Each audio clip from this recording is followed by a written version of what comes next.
ஒரு மனிதன் உலகத்திலே வல்லமையான சக்தி எதுவாக இருக்கும், எது பெரிய சக்தி என்று சொல்லி தேடலில்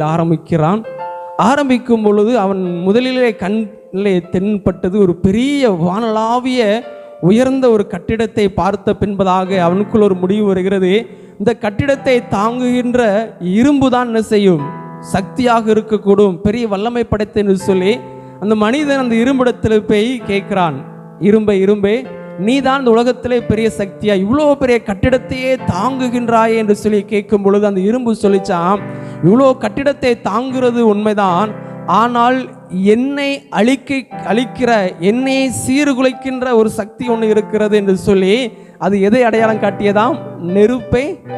அப்படித்தானே, நெருப்பு என்ன செய்யும், இரும்பை ஒன்றும் இல்லாமல் உருகுலைத்து விடும் என்பதனால் என்னை விட பெரிய சக்தி என்று சொல்லி நெருப்பை அடையாளம் காட்டியது. நெருப்பு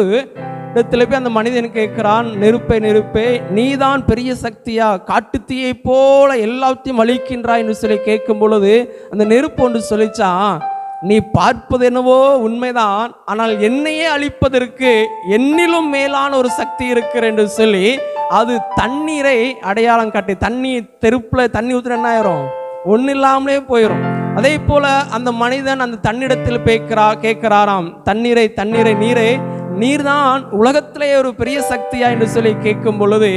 அந்த நீர் சொல்லிச்சான், உலகத்திலே முழுமையாக சுற்றி இருக்கிறது நான் தான், ஆனால் என்னையே உருகுலைத்து போக செய்கிற, என்னையே ஒன்றில்லாம ஆகக்கூடிய என்னை விட ஒரு பெரிய சக்தி என்று சொல்லி அது சூரியனை என்ன செஞ்சான், அடையாளம் காட்டிச்சான். அதாவது நெருப்பையே அணைக்கிற தண்ணி சொல்லிச்சான், என்னையே சூரியனுடைய கதிர் என் மேலே படும் பொழுது நான் ஒன்றும் இல்லாமல் மத்தி போயிடுறேன். அதனால தான் நான் வீட்டில் தண்ணி வெளியிச்சு பாருங்க, அடிக்கிற வெயிலுக்கு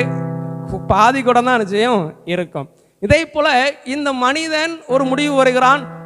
உலகத்திலே பெரிய சக்தியாக இருக்கக்கூடிய ஒரு சூரியன் என்று சொல்லி, என்றால் தொலைவில் இருக்கிறது, மனிதனை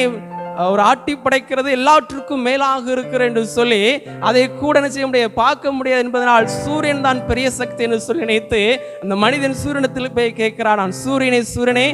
நீ தான் இந்த உலகத்தில் பெரிய சக்தியாக இருக்கக்கூடும் என்று சொல்லி அவர் ஆணித்தரமாய் பேசுகிறான். ஆனால் அந்த சூரியன் சொல்லிச்சான், உண்மைதான், உயரத்தில் இருக்கிறேன்,